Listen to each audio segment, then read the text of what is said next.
So wait a second. This is so good. 7:06 a.m. Hey, does Matt know how to get into our server? I don't know. I thought you were going to send him a link. I don't know. I thought you were. Really? So then we like, I messaged you, and what was it? Nate's like, okay, here's the link. Send him this link. And then once you have the link, wait, we need to get him down to this channel. I can't do it. Face, you can do it. It was a good conversation. It's all good. We figured it out. They worshipped, so they said, the great old ones who lived ages before there were any men, and who came to the young world out of the sky.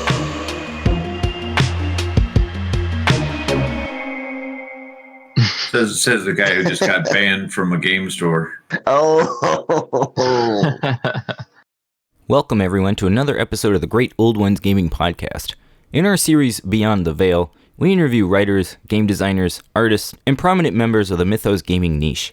Today we're joined with senior card game developer at Fantasy Flight Games and lead designer for Arkham Horror the card game, Matt Newman. Matt, welcome to the show. Hey, thank you. Thank you for having me. And that's it. The end. We said we keep it under 10 seconds. Well, all right. Easiest interview ever.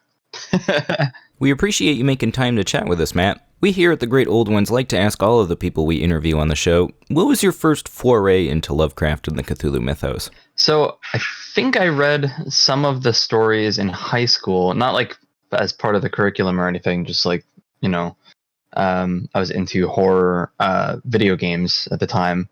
I don't remember which stories though. I think it was some of the classics like Call of Cthulhu, Shadow over the Innsmouth, the ones that I had like a passing knowledge of later.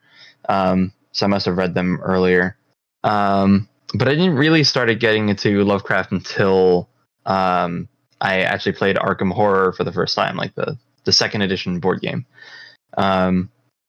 And then I started really getting more into it, reading more of the stories, and also playing Call of Cthulhu, the RPG, and that sort of thing. So what was your first experience getting into gaming, Matt? To be honest, I've sort of been doing it for like my entire life. It's kind of like one of those things that I would do when I was a kid. I would just make up little games for me and my friends to play, and they were usually pretty goofy and dumb. We actually did a designer journal article on Fantasy Flight's website a few months ago, where I talked about one of the games that I made when I was in middle school. That was like a real-time strategy game, but obviously not real-time because it was on graph paper. So I would do stuff like that. And my dad's a game designer, so it kind of, I would watch him do his work and sort of join in. And then I started making like modules for other games, like custom scenarios for Lord of the Rings and stuff like that. And that's what got me into this job. So Arkham Horror the card game is in the middle of its 5th campaign cycle, and this campaign is the first to break away from the typical 8 scenario structure. What was the philosophy behind this approach, and how does it change the approach in scenario design, if at all? I'm sorry. Did you say 5th? Is there something past the gathering? Oh, shit, never mind. Strike that out. So, actually, the sort of core concept for this campaign is one that I thought of pretty early on. Like we outlined a bunch of different potential campaigns when we were working on the core set, and I really like this idea of having like, when we go into the Dreamlands, having some of the people be awake and some of them still be, some of them be asleep and some of them still be awake. But at the time, it was kind of like a complex idea. We didn't want that to be like one of the early cycles, so we kind of shelved it for the time being. And then a few years later, I start hearing a lot of people in the community asking for shorter campaigns, or like, they really liked Guardians of the Abyss, which was like a 2-part campaign. So I was like, oh, maybe I can bring this idea back and do like 2 short campaigns, and that way it still falls within the same release model. We don't have to like change that, but we can still do like 2 4-part campaigns instead, and then added like the interwoven story between them, that sort of thing. Over the course of the Dream Eaters campaign, we've seen you expand on the possibilities of the bonded and the myriad mechanics, but I'm curious, Matt, what was the origin of these two mechanics? So kind of it's a little different for both of them. So like as you probably know, we design products in tandem usually. So like we'll be working ahead. We'll kind of have a vision for what the next product's going to be. We'll usually even start development for it while we're still finishing up the previous one. So I had like those two cards in Before the Black Throne that ended up with the bonded keyword, right? But at the time when I was working on them, they just had them set aside. Had like Hallowed Mirror just had the Soothing Melody set aside, and Occult Lexicon worked the same way. They were just like two weird cards, and Myriad was going to be like the thing for the Dream Eaters. And then as I was developing those cards, I was like, I really like this. This mechanic is really cool. Like you can do so much with it, with what ended up being the bonded keyword. So I put more and more and more of those into the Dream Eaters until finally I was like, all right, this just needs to be like a keyword, and went back and fixed the two cards from Before the Black Throne so that they had the same thing going on. So the two keywords sort of had different origins, but they both ended up in the same product as a result. I hope that sort of answers the question. Yeah. What about the investigators? How far ahead? Well, not just in the design of the investigators, but have you kind of figured out what character class or faction you wanted each investigator to have for all the existing ones of the property from FFG? Not 100%, but we definitely mapped out a lot of it early on, just so that we wanted to make sure, like when we were designing the classes, that they would have a pretty equal spread, right, between all of them. So we definitely mapped out a lot of them. I want to say we mapped out at least like 30 of them, but we didn't map out all of them, and we still don't have all of them mapped out per se, which is good because it means that we can stay flexible and change things on the fly. We're not like 100% set in the future. So yeah, for this one, I think most of them were kind of a little mapped out, except for like Mandy and Tony with their deck building being a little new and fresh. That was something that was added in. You know what I mean? Yeah. What about life cycle? You had two mystics in the last cycle. Was there a reason for that specifically? That was entirely just because Marie was a promo investigator and we needed to find a place for her. Because we kept wanting to put her in earlier cycles and weren't able to for one reason or another. Finally, when it came time to putting her in for this cycle, for Circle Undone, it was like, okay, we have two choices. We can either put her in instead of a different mystic, which would be a huge shame because I really want Diana in this cycle, or we can put her in as a sixth investigator and have the mystic pool be a little unbalanced, like it has one additional investigator. And I chose to go that route because I figured that the people who already had Marie from the Investigators of Arkham book would be a little like, oh, well, I already have this character. I'm less excited for this cycle now. You know what I mean? That makes sense. And it fit in with the theme of the campaign too, to have two mystics in there. Yeah, it did, and especially because her whole backstory is that she has like witch blood in her, so it fit really well to have both of them in there. Matt, who is your favorite personal investigator from the Dream Eaters, and why is it Luke?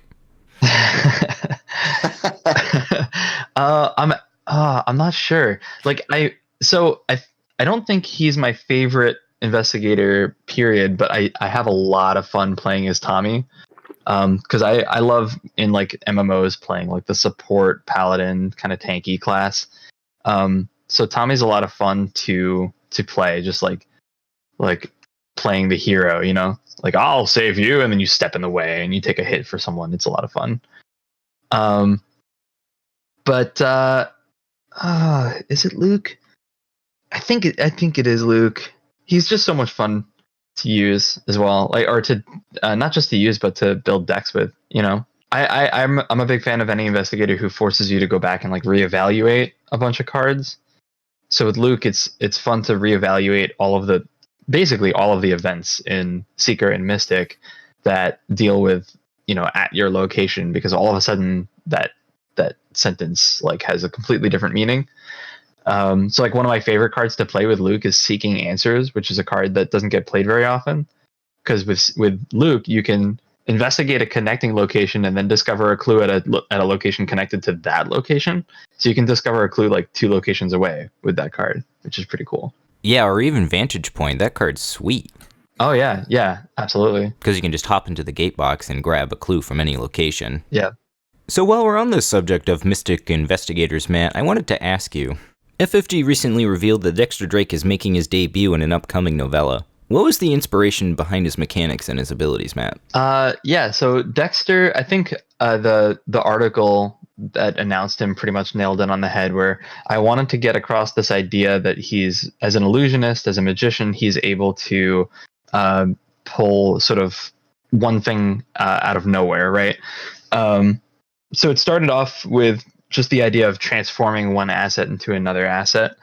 And over time that evolved into the ability that you see now, where he's able to discard one asset from play and replace it with a different asset, but it's got to be a different one, because no one would think it's a cool trick to turn a duck into a duck, right? It's got to be like something completely different. But what's interesting is that adds a lot of interesting deck builds to, like, you can have a very spell heavy Dexter that does stuff with charges. You could have a Doom heavy Dexter that puts out cards with Doom on them and then discards them. You could even have a Dexter. Well, actually, I can't go into the other kinds of Dexters because you guys don't know what his deck building is. Snap. Oh, snap. Caught yourself. That was good. Yeah. Yeah, so you kind of rolled my next question into your answer. I was going to ask, what are some strategies that you see becoming popular with Dexter? Let's see. Without revealing what his deck building restrictions are, I think that on his face, people are gonna build decks that are kind of similar to like Akachi, where it's like it's just an asset heavy Mystic. But there are some specific cards, there are some specific tricks that I really like using in him. Even some core set staples like Arcane Initiate are really good in Dexter because they're cheap, they can be replaced easily, or like you can, so like let's say you have a Shriveling that's out of charges. You can replace it with an Arcane Initiate for basically free. Arcane Initiate enters play with a Doom. You use her a few times, and then a couple turns later, you turn her into something else, and then you don't worry about that Doom anymore. So you want to try to put cards in your deck that are transient. You don't want like for example, a card like Saint Hubert's Key, which is a fantastic card that a lot of Mystics will play, isn't maybe as good in Dexter because that's a card you want to stay in play forever. You know what I mean? Right, definitely. Or, something that you get value out of right when it comes into play. So that kind of thing you want to... Sorry, go on. Oh, no, finish your sentence. I was just going to say, like, you just want to put stuff that is specifically built to be temporary, Yeah, that makes sense. When you design cards after an investigator's been released, do you generally consider what investigator may want to specifically take a card, or do you just design a card saying, okay, this is a cool concept for this card, and whoever takes it, takes it? I think it kind of both. Like, it depends on the card. Like, there have definitely been times in the past where I've designed a card that's like, okay, this is definitely going to be for this future investigator because I kind of have an idea for what that investigator is going to do already in my head. And then there are other times where I just design a card, and then 2 years later, it's like, oh, Tony can take this. Well, that's interesting, that sort of thing. And usually it works out pretty well, just because we've done such a good job, I think, of making the classes distinct and having the investigators fit into those 5 classes really well. But other times there are just some things that can happen, like Gunslinger Diana Stanley, which is a lot of fun, which is like surprisingly fun to play with and not intentional. And what's your favorite player or encounter card from the new cycle? Well, I've got to pick a card that's either out or has been announced, right? It's got to be the Corsairs, I think, but I'm biased. You would be biased. When the Dream Eaters got announced, were you like, yes, Of Man course. of Lang? That's right. I keep waiting. I keep waiting.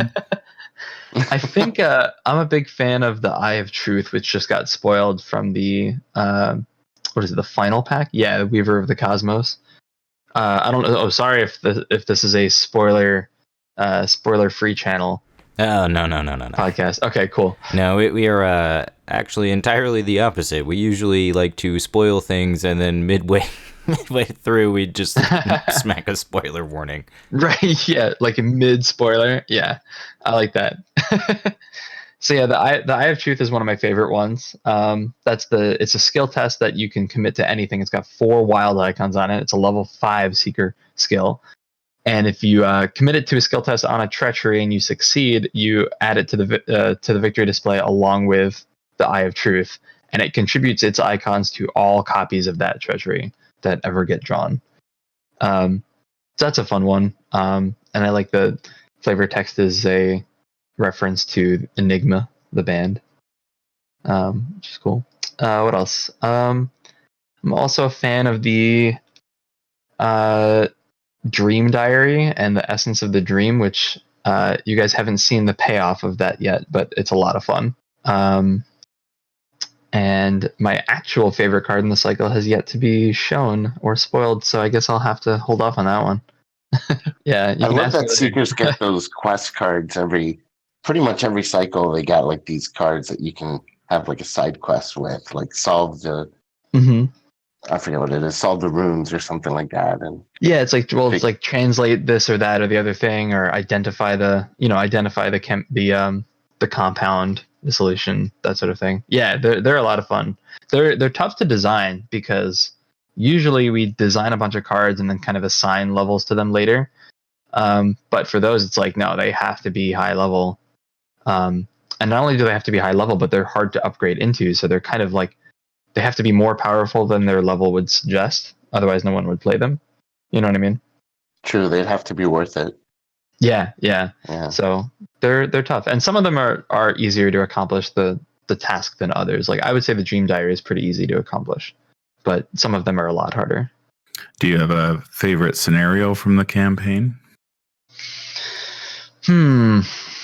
That's always a tough question. It's like Sophie's choice.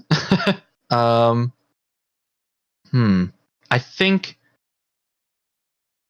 I don't know if it's my favorite full scenario, but my favorite bit from the campaign is the when you're encountering well, this was sort of revealed in our announcement article, so not too much of a spoiler, but when you encounter Nyarlathotep at the end of Where the Gods Dwell, that sequence is really fun, and just like what you have to do in order to beat that scenario is one of the coolest, I think, Ancient One encounters. But as far as like full-fledged scenario, I think the Search for Kadath is my favorite. It took a lot of time to develop that scenario, like more time than every other scenario. Yeah, for sure. There's a lot of moving pieces in that scenario. There's a lot of moving pieces. There's a lot of writing. Oh my goodness. I wrote more narrative for that scenario than I think any other scenario in the game. Yeah, no kidding. It seems like the double-page pamphlet for the campaign guides has been the norm recently. Yeah, just wait until Weaver of the Cosmos and you get a triple-page one. What? A triple? Soon it'll be buy a book and it just comes with a few cards to play with. Yeah. Yeah, sorry, like technical issues. I missed when he announced the new campaign that's coming out. You wish. I'm glad to have you back. The taboo list has been well received by the community at large. Patron of the show, Robert Batt, wanted to ask you, Matt, is there a possibility of a taboo deck? Like updated versions of the cards? Yeah, I'm assuming that's what he's getting at. Mm-hmm. So the tricky part with that is there's two tricky parts besides like the obvious distribution and like how like there's different ways that could be done. But the trickiest part for me is the taboo list is always meant to be this like ever changing document. So one cycle, this one card might show up on it, and then it might get removed from the taboo list, or it might get moved to a different part of the taboo list, or it might change within this. Like there's one card that's maybe +2 experience, maybe the next time we get around it's +3 because +2 wasn't enough. So I would worry about having to, especially if it's like printed cards. I think that would be a problem because those cards are always meant to be changing, and like that's why we're not doing just a full-fledged errata for those cards. Because if it was a full-fledged errata, then that's like a one and done sort of thing, But if I don't know. It's interesting. I'll definitely consider something like that, but I'm not sure it would be a product or like a physical cards. You know what I mean? Yeah, I've seen other games do like PDF documents and then players can print them off themselves. I have seen other games do that before, and usually to sort of mixed reception, because I think some people will be very happy to print those off, and other people will ignore it completely because they have to do work, which I totally understand. Yeah. Not to change the topic, but there's been a big demand in the community for adult content in Arkham Horror, the card game. What are your thoughts on that? Has there? And no, I just wanted to see what people would say. I don't believe you. Yeah, I think when Nathan says people, he means just himself. Yeah. FFG officially banned someone forever. Some might say that all of the murder that happens is already kind of adult content. So how did you feel, Matt, when you realized that you were actually going to do Arkham Horror? Oh my god. I can't quantify exactly how that experience went down. So basically, yeah, it was like we did the announcement article, right, for the April Fool's joke, and which was partially not 100% my idea, but definitely like we had me and some of my friends and Kathleen in particular had this like inside joke about Barkham. She'd even drawn up some of the investigators as dogs, and then they were like thinking of an April Fool's joke to do, and I ducked my head in and I'm like, Arkham Horror, and they were like, what? And I'm like, yeah. And then they ran with it, which I didn't expect them to do at all. I was just making a joke. And then later, Andrew Navarro, who was head of studio at the time, pulled me aside and he was like, yeah, maybe, who knows, maybe if it does really well, maybe if everyone's really excited for it, we'll do something with it. And I was like, yeah. But, I didn't expect it to happen. And then a few months later, like a month or so after the April Fool's article, he was like, yeah, we're doing it. So start working on your dog puns. Holy crap, it's been like that long. I thought it was just a more recent thing. Well, it didn't take as long as a normal scenario or a normal product would take for various reasons, but it still takes a really long time to develop any product for this game. We had a lot of art pieces that needed to be edited by our graphic designers and our art directors. They did a fantastic job just like inserting dogs into pieces and whatnot. We also did this thing where we found we sent out emails and collected pictures of everyone's pets in the office so that we had like a repository of pet pictures to use. So that took a while too. That took at least like a month to collect and organize. And then of course I had to design a scenario from out of the blue in addition to my normal workload. So we had to kind of move things around, make sure that I wasn't, killing myself. You just didn't throw it at Nicholas Corey. Right. No, actually, we kept this product a secret from pretty much everyone. Not even our playtesters knew that this product was going to exist. So what did you tell all the playtesters? Nothing. I told them that I had another product I was working on, and we playtested it internally only. So my playtesters never even saw it. Wow. Yeah. And then, of course, when the announcement came on, they were like, oh, that's what you were working on. So it's only a matter of time until we have Arkham Horror, the Keeper's Nightmare. Is that? Oh God. It's the Keeper's Nightmare, but I'm a dog. That's right. Or no, Well, you're a I guess- dog. I'm a cat. I guess yeah. you'd have to play the cat role. Yeah. Oh yeah. Well, I already am. So did your cat make the cut in the art? Sadly, I don't think she did. I didn't have any good pictures of her that were usable, which is unfortunate. I think she did end up in one of the pieces, but it's hard to tell. We Almost own a every cat other, too, and it hasn't earned any money for us. So They usually don't. I think every other animal picture in Barkham is someone's pet in the office. That's awesome. Yeah, that was an interesting product to design for because we were playtesting not just a scenario, but we were playtesting the humor. You know what I mean? Right. Yeah. Yeah. Yeah, which I've never had to do before. Like at the end of this, I'm like, all right, what was funny? What did people laugh at, and what did people not laugh at? All right, let me change all the cards that people didn't laugh at. You know? Right. It's like that first time you do a stand-up gig. Yeah, it kind of is. Except thankfully, I don't have to do anything. I don't have to like perform. I can just watch them play and just jot down notes. Yeah, you could have just borrowed my wife. I use her for a soundboard because she doesn't laugh at any of my jokes. apparently, I don't Kinda either. like Hey, you know what? My cat is can I being talk- very loud right now.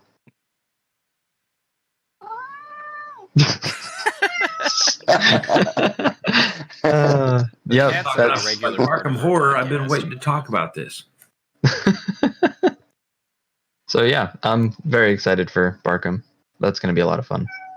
I think at the end of the day, regardless of exactly what happens, I think the fact that you all at FFG were able to take an idea that people seem Jones about, and it seems like you really listened to the people's excitement and interest in this alternate thing, you know, and I think that translates to more fans, more people feeling validated in their interest. So I think that that's all a positive thing. I just hope it does well for you because I know I'm going to get several copies.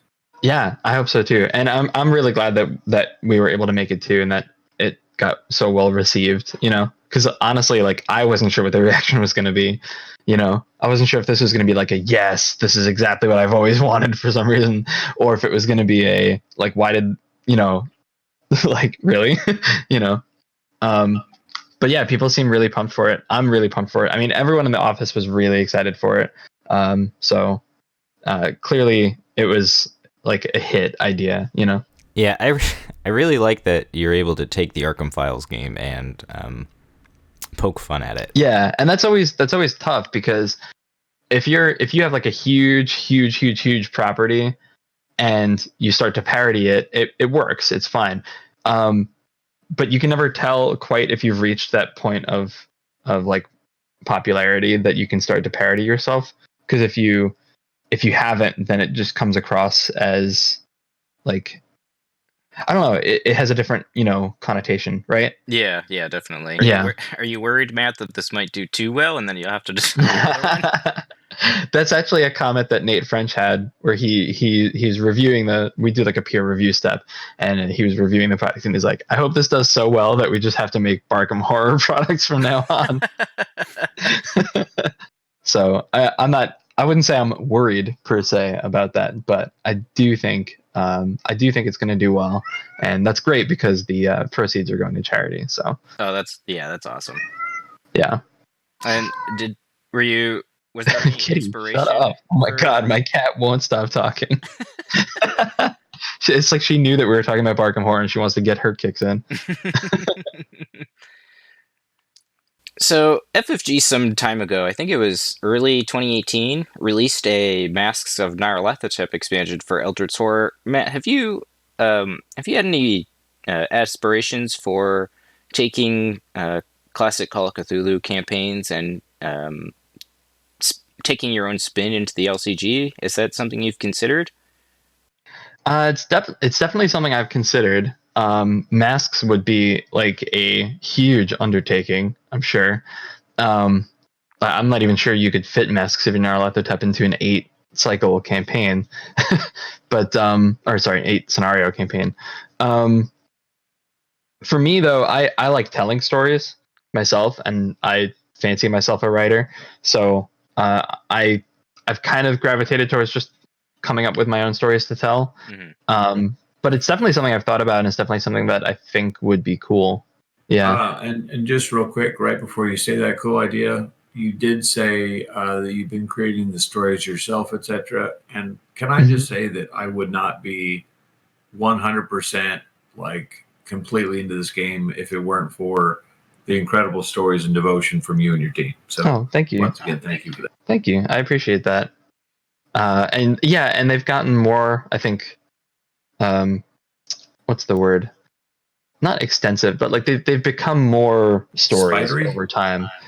Spidery. They have become more spidery recently. Yeah, intricate. I guess just like they've become more actual stories.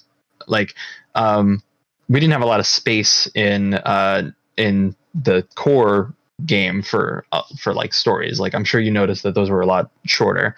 And it was also kind of like we weren't sure exactly how many people would connect with the storytelling aspect of the game, and clearly people did, and we've kind of built on that more and more and more over time. And I think it was really the Carcosa cycle where it started really becoming a storytelling game in and of itself, you know?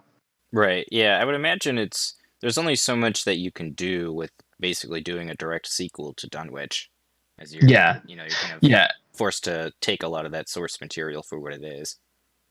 Yeah, and I think we did a cool job of expanding on that story. But that one was sort of written in tandem with the core set too, so it carried over a lot of the same philosophies that the core set did. But once we started getting into some of the later cycles, it really became more of just like more of a narrative. You know what I mean? Like there's characters and there's story arcs and there's and there's my cat whining in the background. Yeah, there's mysterious black cats who knows what they're about.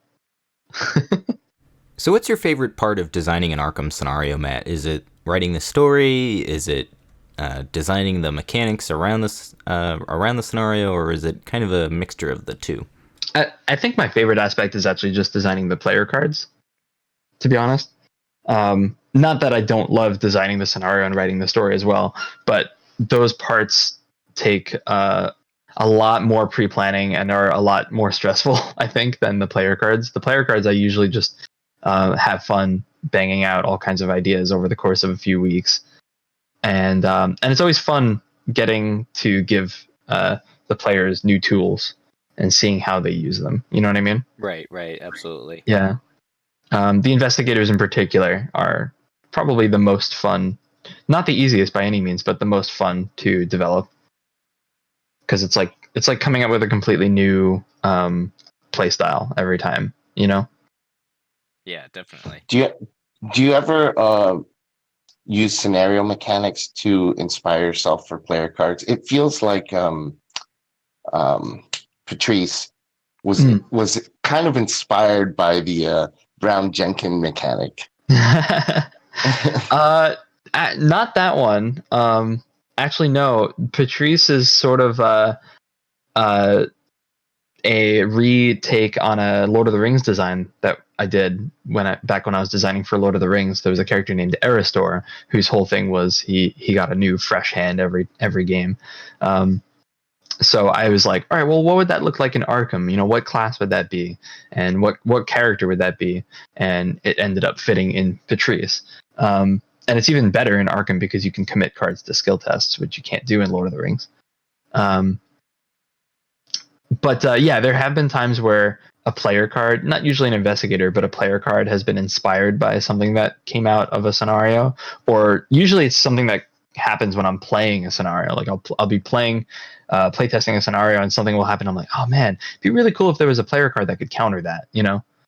And then I'll go back and add that card. That's really cool. Yeah. Patrice's mechanic is so much fun to play with. I'm surprised you didn't pick her as your favorite for this cycle. Like I said before, it's hard to choose a favorite. All of the ones in the cycle are a lot of fun. Like I'm also a huge fan of Mandy, and Mandy's another character who, like I said before, forces you to reevaluate a bunch of cards, because any card with search in the box now is totally different when you're playing with Mandy. Yeah. And I'm particularly proud of how she brings back a lot of cards that were at the time like you would only play this with Daisy, like Old Book of Lore. You're not going to play that as like Roland or Joe Diamond, probably. Your hands are too valuable for guns and stuff. But for Mandy, it's like suddenly Old Book of Lore is a great Mandy card and a great Daisy card for two completely different reasons, and that's really cool to me.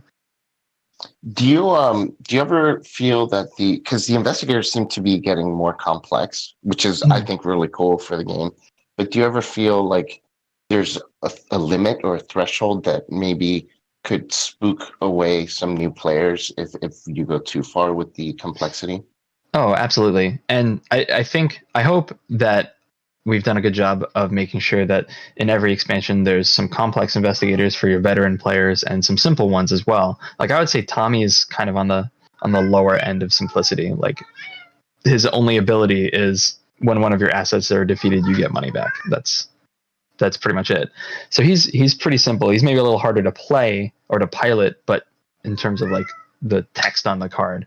But yeah, like Tony is a lot more complex. There's a bit more moving parts. And then, same thing if you look back at the previous cycle, you've got like Preston, who's pretty complex, and then Rita's not that complex, like pretty straightforward, right?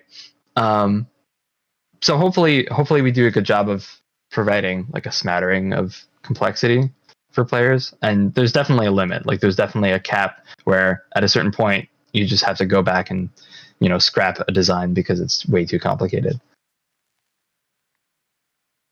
Especially because those investigator cards can only fit so much text.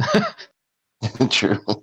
So the Lovecraftian mythos, it seems that the game has barely even touched the surface on the amount of source material that you could draw from. Are there other aspects of the mythos that you want to explore at some point within the Arkham Horror LCG? Oh yeah, definitely. I probably shouldn't name anything specific because people will extrapolate too much, but you can totally text me. Well, I mean, there's a lot of classic stories that we haven't touched upon yet, right? And there's also a lot of enemies and ancient ones that we haven't really delved into yet. Like I've been saving for later. Yeah, hopefully this game continues long enough that we can hit all of them. I also like making up my own stuff and essentially adding to the mythos, which I think is really cool because the Cthulhu mythos, it's not just Lovecraft. It's a ton of different authors who have pooled their stories together purposely, sort of like taking each other's ideas and building upon them to create this weird like web of story ownership, right? Where like one author will put this tome into his story and then Lovecraft will put it into his story too, and then another author will do the same thing. And so I hope that the things that we've added kind of feel like that as well. Yeah, definitely. I would definitely agree. Yeah. Like they're well integrated into the mythos, and I'd like to keep doing that as well. Yeah, we had an interview with Dennis Detwiller a few months ago, and he mentioned that he feels that the Lovecraftian mythos has definitely been co-opted by the right groups of people, and that it seems to be that everyone touches on the right aspects of the mythos. To kind of depart from the LCG and kind of go into mythos gaming as a whole, Matt, we kind of like to talk about flaws that a lot of other Lovecraftian games seem to have with conveying the sense of cosmic horror. What are some pitfalls that you feel in games, in Lovecraftian games? Well, I can't really talk about any other games specifically, and I'm not here to like riff on other people's designs or anything like that. What I will say, and I also won't say that straying from like the classic Lovecraft formula is somehow wrong, because there are pros to going in a completely different direction as well. And we have certainly in some points too. But what I will say is that cosmic horror like Lovecraft's style of horror is defined by this feeling that, oh my God, my cat is so loud. I'm very sorry. Anyway, this feeling that we are ultimately insignificant in the universe, that there are so much grander things at work that we can't possibly even comprehend. And the moment that we even try to comprehend it, it just boggles our mind, and it forces us to reevaluate our worth. You know what I mean? And the meaning of our existence. That's to me what like is the backbone of cosmic horror. But then from there, it can take many different angles, and I don't think there's a wrong angle for it to take. It could be like, oh no, these crazy aliens exist. I'm gonna go mad and write a treatise on it, like the experience that I had. Or there's, oh no, these crazy aliens exist. I better shoot one with my shotgun, and that's also fun from a completely different angle. I think the trick is to like know what your audience is, what the point that you're trying to get across, and then work from there. You know what I mean? Right. Yeah. Yeah. Yeah. I didn't mean to like put you in a position like that, but yeah, it's interesting to hear, what game designers have to think about, translating that sort of feeling, into their games. Yeah. And I feel Arkham does that really particularly well. Is you've kind of developed this like pulp horror niche within the Arkham files, and I think especially the LCG really executes that really well. Thank you. And I think it's both in the mechanics and in the storytelling as well. Yeah, I think one of the tricks is you need to make enemies feel almost a little too threatening. I don't mean that in like a difficulty sense where it's like, oh man, this one enemy is going to kill me. But like the mechanics of the game in Arkham LCG, for example, they make it possible for an enemy to pin you. And I think that's really, really important. Like that was really important from day one in this game, that an enemy can halt your progress to the point of game over if you're unable to push through, right? Mm-hmm. And that's not to say that every enemy will, and in fact, it very, very rarely happens. But just the knowledge that it could happen. If you're Daisy with 1 combat or 2 combat, and an enemy shows up and it's got 4 fight, and you don't have a weapon, and Roland is in a different room, you might just lose all your actions, and then get attacked, and then that might just happen until you die. And just the fact that that's possible, no matter what investigator you're playing, an enemy could be strong enough to just pin you and completely shut you down. If that weren't possible, then I think it would be it would feel more trivial. Like, oh yeah, there's enemies, but I'll just walk past them or shoot them or whatever. Yeah, definitely. Yeah. And to kind of go on that point too, you've in the recent 2 revealing articles, you've gone a totally different direction with the way that you've designed the ancient ones coming up in the upcoming scenarios. And it's really interesting to see, that you've taken the idea of like a boss enemy and translated it over several cards, and it presents an entirely new way to look at boss enemies. What was are you able to kind of go into a little bit of the philosophy behind why you wanted to design those cards the way they're designed? Or Sure, yeah. If you don't mind me spoiling or talking about stuff that isn't released. Yeah, just 1 second. Spoilers. Yeah, spoilers. So for Nyarlathotep, I really wanted to sort of get across the sense that he's very cunning, and maybe not mischievous isn't the right word to use, but deceptive and intelligent. Like most ancient ones are sort of just this force of nature. They just are, and when you encounter them, the power that you feel is something that'll bring you to your knees. But with Nyarlathotep, it's more that he's in your mind. He's tricky. So, and we were already bringing back hidden cards, right? So it felt like this natural fit to put hidden on an enemy and see how that would function within the grander scheme of the scenario. And I won't go into further detail about like how he's defeated, because the whole point of that scenario, and the reason why I like it so much, is that the puzzle of the scenario is figuring out how you defeat him, which I think is really cool. That is really cool. It seems like you kind of experimented with that idea with Patrice's weakness too. You know? Yeah. Like actually, Patrice's weakness came first, and then later on, it was like, oh, I could actually add this to Nyarlathotep as well.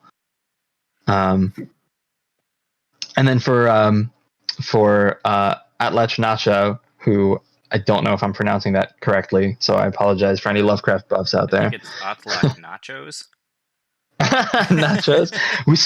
In the office, we literally just call her Spider Boss, because that's easier and gets the point across. Well, because we had to because when we're talking with like an artist or a graphic designer, or I don't mean to call out those two departments specifically, or like an executive or someone who doesn't know the scenario very well, and I'm like, yeah, so Atlach Nacha, and they're like, what are you talking about? What is that? So I just like, oh, it's a giant spider boss. Yeah, it almost sounds like you're like, you know, choking on spit or something. Right? Yeah. When you were saying that, I just imagined the entire art department at FFG just putting down their pencils and pens and stylus for their computer and be like, did he just call out the art department? And then they'll like form this like Congo line of hate. No, I think they're fine.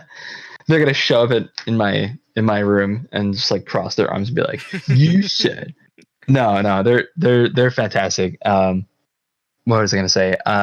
Right. So for Spider Boss, I really wanted to get across this sense of scale, which obviously a lot of the ancient ones are big. It's not to say that like Atlach Nacha is like the biggest ancient one we've ever fought, because that's not necessarily true. But I don't know, just like we've never had the opportunity to do something like this before. And I started mapping out like, okay, what would it look like if the art was physically spread across multiple cards, and like how could you fight that? And then I sort of like arranged the locations in a circle, and I put all the different enemies like in a formation so that it looked like a giant monster was in the middle of this circle of locations. And then I started moving, like I basically sat there for like an hour just physically moving cards around. I probably looked like an idiot while I was doing it. And then I was like, oh my God. And then I like ran back into my room, like grabbed like blank cards and like drew a giant spider on it, like with like my awful artwork. It's like, it literally just looked like a circle with legs coming off of it. Right. And then I like ran into my boss's office, and I like slammed the cards on the table. I'm like, check this out. It's a giant spider and it moves around. I like how there was that pause and silence after you were like, check this out. And then there was nothing. And then your boss is looking at it going, the fuck is going to go? Well, like it's pretty rare that we're able to do something funky like that, or like spreading the art across multiple cards. So I wanted to. It was definitely something like we had to coordinate with all of the different disciplines. Like art had to be on board. The person who actually was drawing the art had to be on board. The graphic design had to be on board, because we also flipped the template for the enemy card like vertically.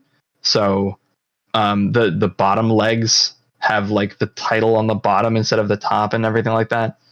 Interesting. Yeah. You can see it in the announcement article, but basically the enemy template is flip-flopped for some of the cards. And then of course there's the middle card that's just artwork and nothing else. And I have to say that my wife is terribly arachnophobic, so thank you so much for doing this. I can't thank you enough. She will want to thank you as well once I show her in person. I don't think anything's gonna beat the orderly with the spiders coming out of his mouth Oh god, that art is so great. Danny Schaefer wrote the art brief for that card, and as soon as I read it, I was like, okay, yep, good. All right, here, you can take this one. I'm done. Because I'm also pretty arachnophobic, and it actually kind of helps because you can channel that fear when you're writing horror. I think it's stronger if you're scared of the thing yourself. So yeah, I tend to any monster that I design tends to be insect-like because Yeah, I hate insects. with the fuzzy legs and everything. Oh god, it's so gross. Yeah. It was like Why that one piece why of would art you from say Excel that out Studio that has, loud? like molars in it. Like what the? like fangs are fine, but molars are just. Ugh. Yeah. Oh, it's just got teeth, and then the art comes in, and we're like, oh, it's not the teeth that we expected. Teeth, yeah. Yeah. Oh goodness. Oh, I don't have a perfect segue for this, but if everyone knows me well enough to know that I will segue the crap out of anybody anyway. But it's fascinating working at a large game store because I get to tell my customers daily that I talk to that are looking for a co-op experience, that are looking for a story-driven experience, and those are both on the rise for hobbies and gamers. Mm-hmm. I get to say there's 30,000 games in this building, and if they all were to burst into flames, I would be out of a job, except if Arkham Horror, the card game, still exists, I would be 100% happy.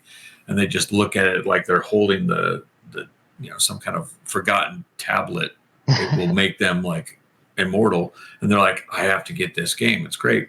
But I get people coming in all the time, like I did yesterday for a busy day, and they're telling me about which expansions they're on. And I'm like, there's so much more. I'm really excited.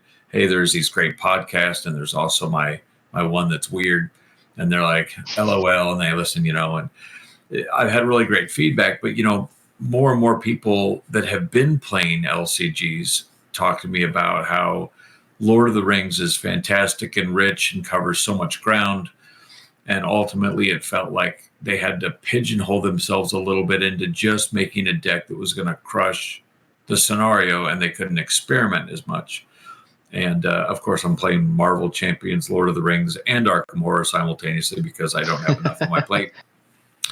But I reflected with that, and I was like, yeah, the neat thing I think about Arkham that I keep coming back to is the fact that, Matt is able to stretch and change things up and constantly reinvent the wheel of sorts, but also keep it familiar in a way. And every time there's a new cycle, he can kind of reset the difficulty level of sorts and have it ramp again. But I haven't felt, and they mentioned this too, the people I talk to, but I haven't felt that you have to stop making decks that are fun or you don't know what they're going to do. And you can just sit there and play them and enjoy them for all their weird combos and, cards that you put in there and still have a good time without having to feel like you just have to make a deck that will beat the scenario. And I think ultimately that's a point of major winning on your part, is that if you can make it fun, but also make it competitive and coming out of the gate, having 4 different levels of difficulty was very smart too. Yeah, that definitely helps a lot. Yeah. First of all, thank you for plugging my game so much in your store. That's really awesome. Like saying to a cultist, thank you for your sacrifice on that road. They're like, yeah, that's what I do. And then as far as the what you were talking about with the decks, I think like one of the strengths of Arkham is that the story proceeds whether you fail or succeed. And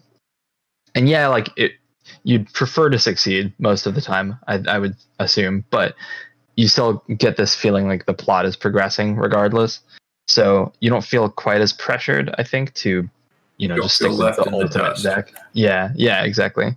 Yeah. Whereas with Lord of the Rings and, pretty much every other, or like most other co-op games on the market, there's a few other games that you'll proceed the story even if you fail.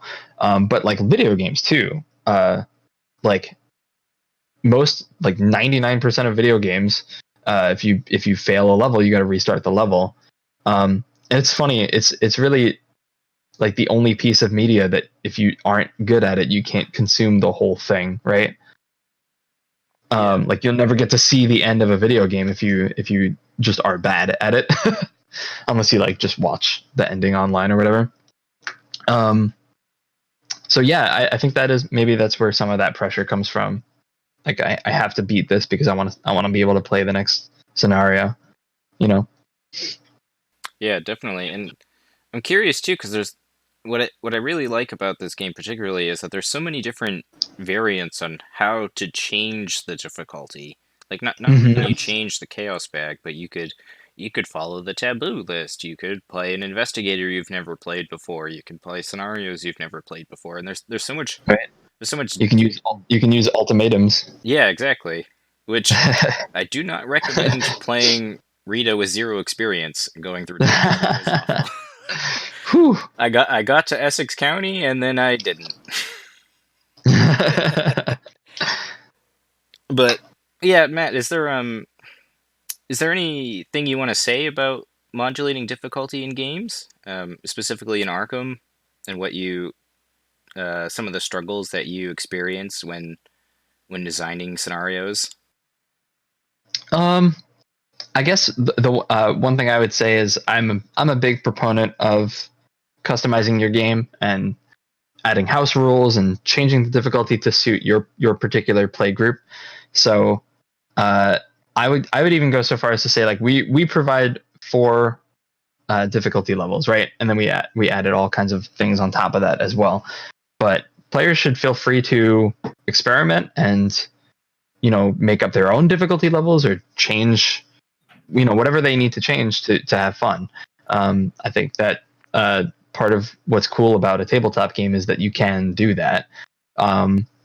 You don't have to write up a whole script or mod for your game. You can just go and reach into the bag and pull a token out if you don't like that token. And I'm actually a big proponent of that. And I don't think there's anything wrong with doing that. That being said, yeah, it definitely does make playtesting sometimes difficult. For me, what I've learned to do is get a read on my individual playtesters and get a sense of what difficulty level do they usually play on when they play the game, and how skilled are they, how crazy are their decks that they're building, that sort of thing. Because sometimes you'll get feedback from one group that says, this is the hardest scenario I've ever played, bar none. And another group will say, yeah, I breezed right through this scenario. It wasn't even a challenge. And as a developer, you have to take those 2 completely different pieces of feedback and try to figure out how is this possible? Is it just that the scenario is really swingy, or is this one group, just that much more veteran player or advanced player than this other group, or did one group play it wrong? Which group? You know what I mean? That sort of thing. Right, absolutely. Yeah. So generally speaking, I'm developing scenarios for standard mode because that's got the word standard in it. But sometimes I just have to remind playtesters that if you're brand new, then you might find this very challenging. Maybe you should play on easy. And if you're a veteran player, then maybe you should be playing on hard or something like that. You know what I mean? Right. In order to help balance out that feedback. So you're probably the most veteran player of, literally anyone else. Matt, do you have any personal war stories to share with us? Well, so veteran player, yeah, maybe, but I wouldn't say that I'm really good. I'm actually notoriously bad, because I'm usually trying to do wacky stuff, and I usually get myself into a corner and then die or something. But war stories. There's some classic tales from when we were first developing the core set. There was the time that I don't remember if it was me or Nate. I think it was me. I killed my boss with a medical textbook. I was playing Daisy and he was hurt, and I used it on him twice and killed him. That's awesome. And he was like, all right. Did he get some strict deadline, or what prompted this slaying with I was trying to heal him, but medical textbook. Matt, you can drop this shit, okay? We're all talking candidly right now. There's no chance he's going to listen to this. What else? I think there was there was a time that we were playtesting 1,000 Shapes of Horror, and have you guys played that scenario yet? Yeah, I have. I purchased it. So, spoilers. When you get to the final act and you're running down the staircase, right? Yep. You're being chased by the Unnameable, and it's just get to the bottom of the steps. That's all you have to do. Well, in an early design, the cards that made the steps repeat was not a add this card to the victory display afterwards. Oh. Yeah.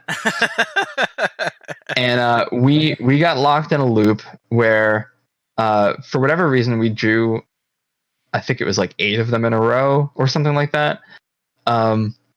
Each time right after we went down one set of staircase. So it wasn't even like benefiting us at all. It was just, and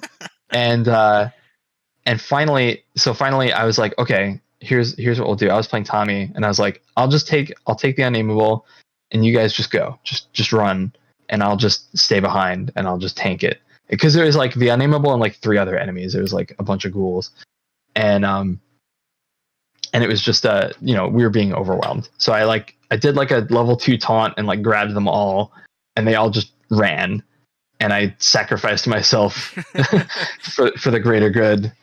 Good. Yeah, and then finally they stopped drawing the card that makes it repeat. All right, so man, if you would humor us for a little trivia time, that would trivia time. I like trivia time. This is usually where I cue up the music. Nathan, why don't you go ahead and take it away? Hold on. I was being not myself and being polite by not interrupting a little bit ago. And when Matt had said something along the lines of, I do encourage people to make their own variants and make it whatever difficulty they want. I just imagined like a bunch of people around a chaos bag. All right, here's the deal. You pull a token, you drink. No matter what it is, you drink. If it's negative, it's positive, you get drunk. All right, first card. Everybody drink. I do not condone this drinking game. That's no water. I'm talking about drinking water for hydration. Jeez. Sure. There's a game that we sell called Flux. I don't know if anybody knows Flux. And there's a drinking Flux. And I talked to Andrew Looney when he stopped by the store one time, and he was like, yeah, I mean, for a legal disclaimer, we have to put on the package that we highly recommend people drink water while playing the game. And he just kind of looked at me, and I was like, yeah, totally, hydration. All right, let's do this thing. So today I have, do we cue up music now? Are we queuing up again? No, it's queued up. Cue it to, okay. So I have several questions here, and actually I got a really nice letter in the mail from Canada, from Red Deer, Canada, along with the check. So what may seem like a very non-biased quiz will present itself. Here we go.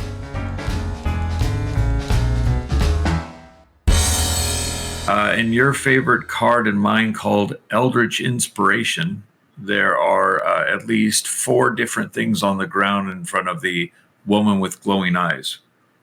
Who can name at least 2 of those? Oh, sheesh. This is going to be a tough one because I did not write this art brief. So a cup and a knife? Is it like the 4 classic elemental witchcraft items? So is it like like a cup, a knife, a candle, and a like incense burner? I'm not gonna lie to you. I just wanted to hear what Matt said for the 4 elemental things. I'm gonna actually give points to Mr. Red Deer. I mean, Cameron. Lang. We'll go with cup. It does look to be some kind of a mini cauldron of blood, but I will accept. Of course, it's got blood. So 1 point for Lang. Of course, it's blood. Of course, it's blood. I wasn't sure if you knew about this investigator, Calvin Wright, who has I've heard of him, 0 for all stats. He actually has 2 types for his subtype. Can you name what those are? Who, me? Anybody playing the quiz. Oh, he's a cursed drifter. Duh.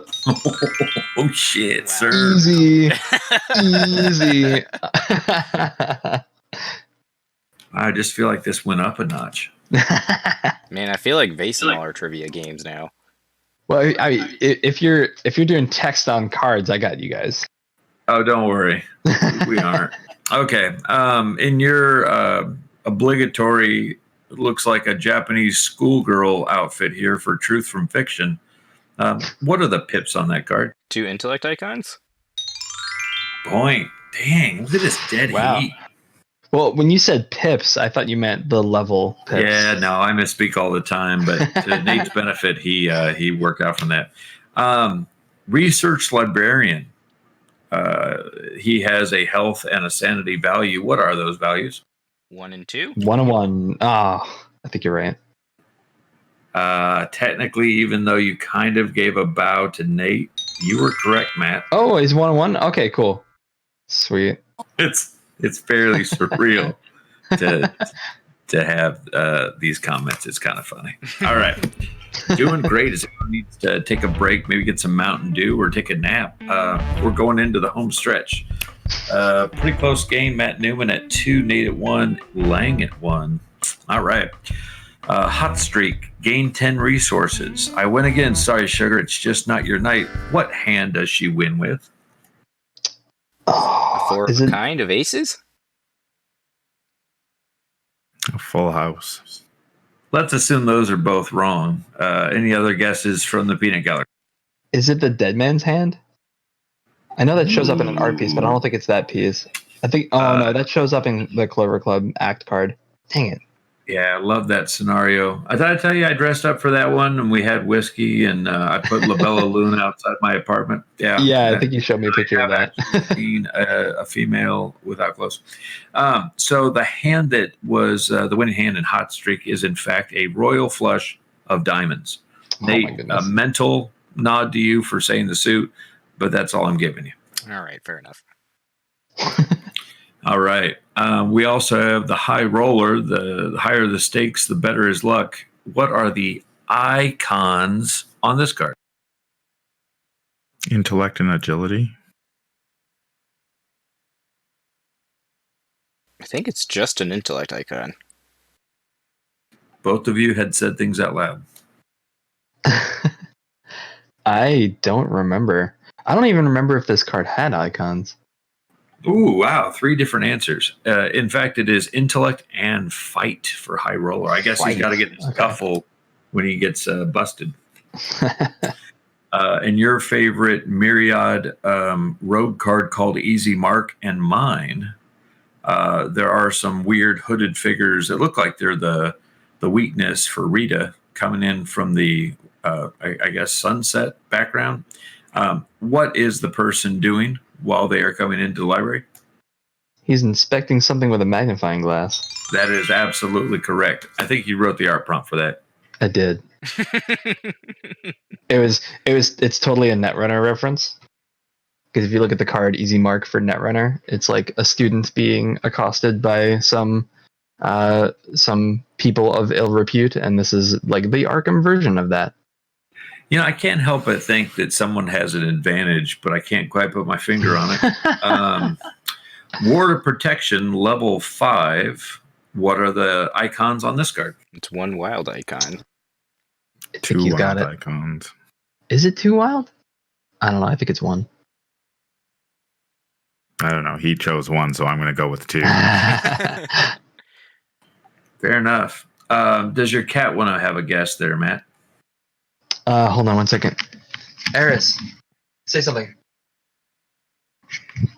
Oh, now you don't want to. Yeah, now she's quiet. Congratulations. She is a cat. The icons are, in fact, a willpower and a wild. Willpower in a wild. Huh. Who made this game? Oh, shit. Doing good. We've got technically 4 questions left in case there's a tie or in case I want to ask a 4th mysterious question that I didn't pre-plan. In the Survivor card, on your own, what is he wearing? He's wearing Overalls. Yep. Was that Nate and Matt at the same time? No, it's Nate and Cameron. Oh, double points for them. You got to have them catch up somehow. They're getting killed. All right. Agency backup. Just a cheap little ally to throw out there. Can you name the weapons in the picture? Gun. Oh, shotgun. Well, the guy in the front's definitely got a shotgun. I think Rifle. the rest have handguns. Nate from Lost in Space. Want to throw a guess in there? I'll throw a shotgun. I think one of them has a bar, right? And then the rest have pistols? Well, from what I can see, I see a shotgun in the front and a typewriter to his back right, and that's all I see. Oh, But okay. I respect the fact that you all knew there were guns in the picture. That's good. Oh, it's agency, right? So It's the agency. gotta have guns. You could argue that you're all right because they're all concealed. Second to last question. Well maintained. My favorite upgrade that has this title has how many bullets laid out along with the gun parts? 4. What? How do you know that? I don't. I'm gonna guess 6. I'm going to guess 3. Nate, Lost in Time and Space, with the victory on that one. Well, technically, it's pretty close game. Lang with 2, Nate with 3, Matt with 3. For a final tiebreaker question, there is a certain lead developer of Arkham Horror, the card game, and he has a vehicle. Can anyone name that vehicle? What? What kind of question is that? Am I allowed to answer this? The garden shears. Anybody can answer. It's a 2004 Jeep Grand Cherokee. That is what I have here in my text from you earlier today. Congratulations, Matt Newman. Wow, no advantages at all. I'll send you a Mythos. I won all on my own. I can't help feel that we've been had, Nate. It's comments like that. Didn't you even sent him a check? Like what? I know. Well, Obviously, it wasn't enough. I tried to auto do it there, and it was just like no. Also, I had told Matt that by being on the show today, I'd deposit $10,000 in his Arkham bank account. I don't know how to tell him that isn't really a thing, but I kind of dropped the ball on that one. I just kind of assumed that it wasn't the thing. Well, something that we don't often get to do is have you ask us questions on our side. Was there any burning questions that our listeners might want to know that you have questions for us? Ooh, sure. Yeah. Actually, I do have a question for you. What's your favorite investigator who isn't released? Ooh, that's a good question. Damn, I hadn't thought about that. Wow, that's a good. Yeah, huh? Is there a way to put a from the IP soundtrack thing on the background? Because Probably Lily Chen. Cool. Good answer. She's a fan favorite. Kate Winthrop. Kate Winthrop. Very nice. Roughly a week ago, I would have said Dexter Drake because I really want to pull a rabbit from a hat. And I want to see what you do with Monterey Jack in an upcoming novella or however the hell he gets released because I can't figure out what campaign he'll go into. But I would say I kind of, because I'm a salesman and all kinds of schmoozy and like to roll the charisma die, I'd like to see what you do with the consummate salesman. Is it Bob Jenkins? Yeah, that's it. Yeah, Bob Jenkins. I kind of want to see how that rolls out. So, all right, cool. I will keep those in mind for the future. Well, very cool. And if people want to catch you on social media, Matt, where can they find you? Actually, I am on Twitter, pretty active on Twitter, with the handle Natsuno Yoru, which I will spell because it's Japanese. It's NATSUNO YORU. And that's pretty much the easiest place to find me. Very cool. So I think that's going to do it for today's interview. Thanks again, Matt, for coming onto the show. I really appreciate you taking the time. Thank you so much for having me. It's been a lot of fun. Also, can I plug something real quick Absolutely. before we go? If you are interested, if you add me on Twitter, stay tuned because I'm actually publishing a full-fledged novel. Hopefully gonna kickstart that sometime in the spring or summer. So yeah, stay tuned for that. It's gonna be awesome. Nice. Very cool.